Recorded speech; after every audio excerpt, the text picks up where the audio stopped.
दोस्तों, मानव जीवन बहुत कठिनाइयों के बाद मिलता है और मानव जीवन जीना भी इतना आसान नहीं है। हर दिन मनुष्य के जीवन में तरह तरह की मुसीबतें आती रहती हैं और साथ ही उसका दिमाग कमजोर हो जाता है। आज की इस कहानी के माध्यम से जानते हैं कि मनुष्यों में ऐसी कौन सी आदतें पाई जाती है जो उनके दिमाग को धीरे धीरे कमजोर करती हैं। मित्रों, दिमाग हमारे शरीर का महत्वपूर्ण अंग है। हमारे शरीर के अंदर होने वाली हर क्रियाएं मस्तिष्क से ही संचालित होती हैं। किसी घटना पर हम कोई भी सुझाव देते हैं तो वह केवल और केवल मस्तिष्क के ही कारण हो पाता है। अगर आप अपने किसी भी शरीर के हिस्से या हाथ को मोमबत्ती की तरफ लेकर जाते हैं तो वह आपके हिस्से को जला देती है, लेकिन इसका संदेश सबसे पहले मस्तिष्क तक पहुंचता है और तभी आप अपना हाथ जल्दी से हटा लेते हैं, क्योंकि आपके मस्तिष्क में यह बात आ जाती है कि अगर हाथ को मोमबत्ती के पास ज्यादा समय तक रखा तो हाथ जल जाएगा। यदि व्यक्ति का मस्तिष्क ठीक से काम ना करे तो वह इस दुनिया में जीवन जीने के लायक भी नहीं रह सकेगा। सभी जीवित प्राणियों में मस्तिष्क जन्म से होता है और इसका विकास उम्र के साथ होता रहता है, लेकिन कई बार हमसे जीवन में कुछ ऐसी गलतियां या आदतें बन जाती हैं जो हमारे मस्तिष्क को कमजोर करती हैं, और इन आदतों के लिए कोई और नहीं बल्कि हम स्वयं जिम्मेदार होते हैं। दोस्तों, महात्मा बुद्ध की शिक्षा हर किसी के जीवन को नई दिशा दे सकती है। एक समय की बात है, महात्मा बुद्ध अपने कुछ शिष्यों के साथ यात्रा पर जा रहे थे। चलते चलते वे एक जंगल के में पहुंचे और अंधेरा होने लगा। महात्मा बुद्ध और उनके शिष्यों ने निर्णय लिया कि आज की रात वे यहीं पर बिताएंगे और कल सुबह होते ही आगे की यात्रा पर निकलेंगे। उन सभी शिष्यों में से बुद्ध के एक परम शिष्य भी थे जो कि कद में नाटे और बहुत भोले भाले थे। सभी शिष्यों में से इस शिष्य की आदत बिल्कुल अलग थी। जहां सभी लोग 7 से 8 घंटे की नींद लेते थे, यह महाशय केवल 3 घंटे ही सोते थे। इनका मानना था कि जो लोग अधिक सोते हैं वह आलसी होते हैं। महात्मा बुद्ध के इस शिष्य को भोजन करना बहुत अधिक पसंद था। जब वे भोजन करने बैठते थे तो अन्य सभी शिष्यों के हिस्से का भी भोजन कर लेते थे। इसी प्रकार उनकी कई ऐसी आदतें थीं जो अन्य शिष्यों को परेशानी में डाल देती थीं। उस रात जब महात्मा बुद्ध और उनके शिष्यों ने जंगल के किनारे पर डेरा डाला, तब दूर दूर तक पानी की कोई व्यवस्था नहीं दिख रही थी। इस बार पानी खोजकर लाने की जिम्मेदारी बुद्ध के उन भोले भाले शिष्य को दी गई। महाशय मटका लेकर पानी की खोज में निकल पड़ा। उसका शरीर पहले से थका हुआ था। काफी सोच विचार करते करते और चलते चलते आखिरकार उसे तालाब दिख गया। उसने तालाब से मटके में पानी भरा और पानी लेकर जैसे ही आगे बढ़ा, वहीं पर चक्कर खाकर गिर पड़ा। उधर महात्मा बुद्ध और उनके अन्य शिष्य उनकी प्रतीक्षा करते रहे। जब प्रतीक्षा में पूरी रात बीत गई, तब अगली सुबह महात्मा बुद्ध स्वयं अन्य शिष्यों के साथ अपने उस शिष्य की खोज में निकल गए जो रात से वापस नहीं लौटा था। सभी लोग उसे खोजते हुए तालाब के पास पहुंचे और मूर्छित हुए शिष्य को होश में लाने का प्रयास किया। जब वह शिष्य होश में आया और महात्मा बुद्ध को अपने सामने देखा तो चौंक गया। उसे कुछ भी याद नहीं था कि वह तालाब के पास क्या कर रहा है। उसके इस व्यवहार को देखकर अन्य सभी शिष्य उस पर हंसने लगे और उसे मंद बुद्धि कहकर चिढ़ाने लगे। वह भोला भाला शिष्य वहीं पर रोने लगा और कहने लगे कि हाँ, मैं मंद बुद्धि हूं।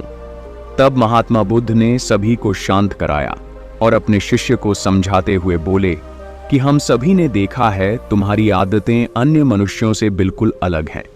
तुम बहुत कम सोते हो और बहुत अधिक खाते हो। मैंने तुम्हारे अंदर एक नकारात्मक जीव को महसूस किया है जो तुम्हारे मस्तिष्क को दिन रात कमजोर कर रही है। तब वह शिष्य और अधिक तेज से रोने लगा और कहने लगे कि गुरुदेव, अब आप भी मुझे मंद बुद्धि कह रहे हैं। तब महात्मा बुद्ध ने कहा कि नहीं, ऐसा नहीं है। तुम एक होशियार और बुद्धिमान मनुष्य हो, किंतु तुमने कुछ ऐसी आदतों को पाल रखा है जिसके कारण तुम्हारा मस्तिष्क कमजोर हो रहा है।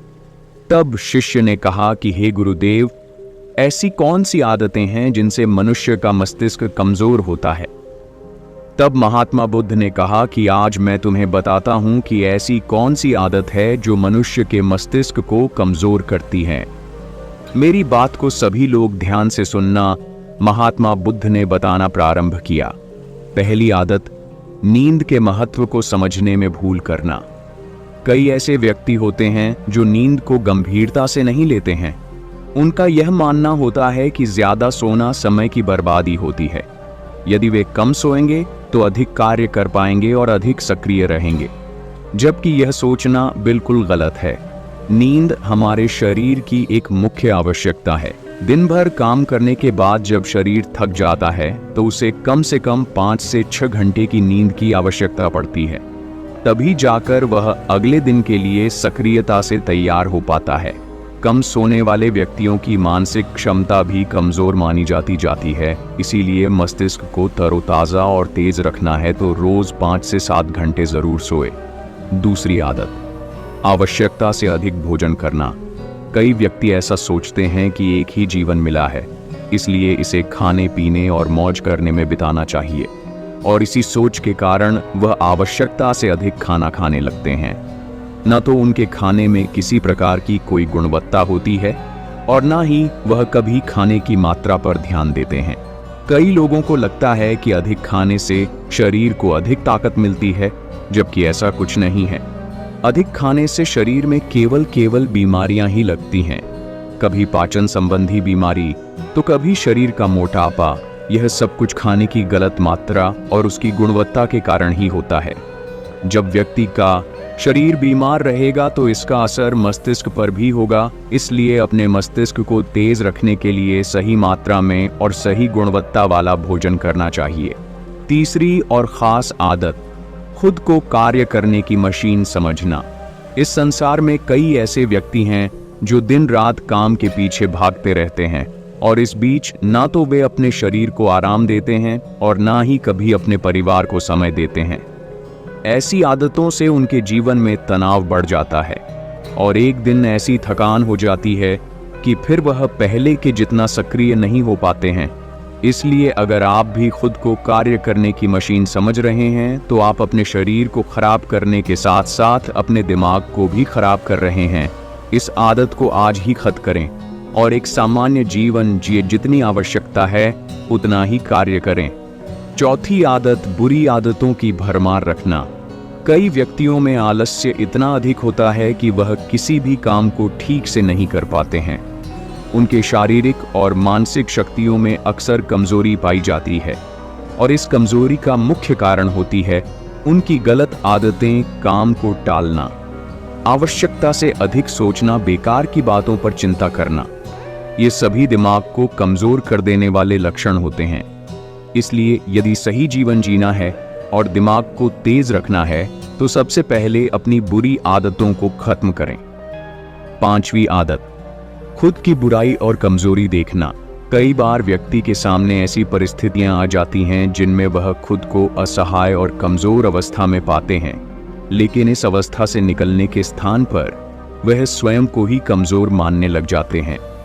खुद की बुराई करना और खुद को कमजोर देखना इंसान की सबसे बड़ी गलती होती है। यह कार्य जीवन में कभी नहीं करना चाहिए, क्योंकि यह आपके जीवन की प्रगति में बाधा बनती है। इससे आपके मानसिक स्वास्थ्य को हानि पहुंचती है, आत्मविश्वास में कमी आती है। अपने दिमाग को तेज बनाए रखने के लिए खुद की बुराई कभी दूसरों के सामने नहीं करनी चाहिए, या स्वयं ही स्वयं की बुराई कभी नहीं करनी चाहिए। स्वयं को सकारात्मक बातें बोलनी चाहिए ताकि दिमाग सही दिशा में कार्य कर सके। छठी आदत, दिमाग में अतीत की नकारात्मक बातों को इकट्ठा रखना। कई बार व्यक्ति के जीवन में कुछ ऐसी अप्रिय घटनाएं हो जाती हैं जिन्हें वह चाहकर भी नहीं भुला पाते हैं, लेकिन एक सत्य यह भी है कि आप पीछे के समय में जाकर उस घटना को नहीं बदल सकते हैं।